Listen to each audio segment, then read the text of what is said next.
Les gars, pardon, que Internet ne nous fasse pas perdre notre humanité. Le mariage de notre actrice Forline et Stéphane est passé hier.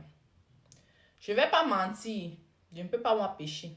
Quand j'ai vu le gâteau en commentaire, mon premier réflexe a été de rigoler parce que c'était penché. D'accord. Mais quand je vois tous les mauvais commentaires qu'il y a autour de ce mariage, moi, ça me fait mal à sa place.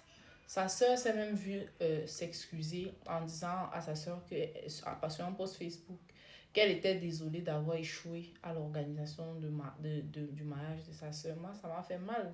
Franchement, ça m'a beaucoup ému.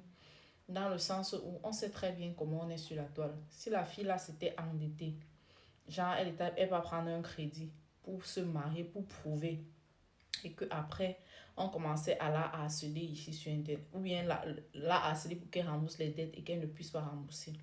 Nous savons très bien qu'on se serait tellement moqué d'elle, qu'elle aurait manqué, ou est-ce qu'elle serait allée se cacher. Et là, on se serait moqué d'elle avec raison.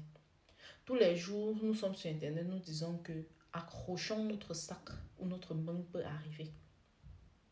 Que personne ne s'endette pour un pseudo-mariage. Un mariage qu'on ne souhaite pas, mais tu peux te marier aujourd'hui, ça finit demain. Je souhaite que votre mariage dure toute la vie. Mais c'est la vérité, il y a des gens qui dépensent des millions et des millions et des millions, même d'euros. Et ça ne dure pas. Quand bien même ça va durer.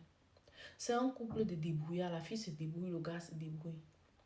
Vous voulez qu'ils aillent prendre leurs économies, qu'ils ont passé le temps à garder, peut-être qu'ils pouvaient acheter leur terrain, même mettre les carabots, tout ça pour aller dormir dedans, pour aller se marier, pour prouver, pour qu'on dise bravo. J'ai vu les gens se moquer, ouais, oui, ils pouvaient faire leur petit mariage, mais il ne fallait pas qu'ils viennent mettre ça à la télé. Pourquoi pas? Pour moi, c'est un autre moyen de dire aux gens qu'en fait, vous pouvez faire avec le peu que vous avez. Le plus important, c'est d'être heureux. La fille a dit, l'important, c'était que je me marisse. Oui, elle a dit que je me marisse. Le français, c'est pas sa première langue. Quand elle parle le baganté, c'est chou. Toi-même, tu comprends que d'abord, la fille est d'abord bien née au village. C'est parce on nous a imposé la langue des gens qu'on est obligé de faire avec. Et oui, comme nous-mêmes de son français, il n'y a pas de problème. On ne dit pas que je me marisse. On ne dit pas ça, maman. C'est ça que tu vas apprendre à nos petits-enfants là. Fais un effort, ma chérie. Mais la partie où on dit que mariage à petit budget là, laissons. Au moins, je suis sûre qu'elle va inspirer beaucoup de personnes.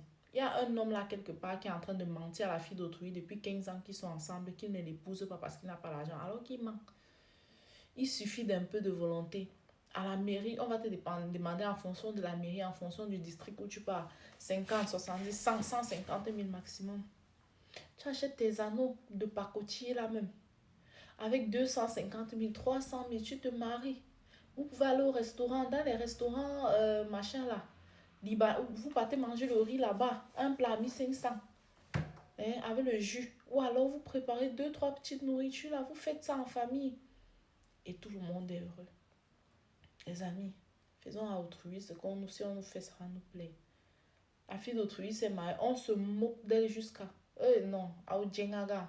Elle me fait mal comme si c'était ma soeur, comme si c'était mon mariage.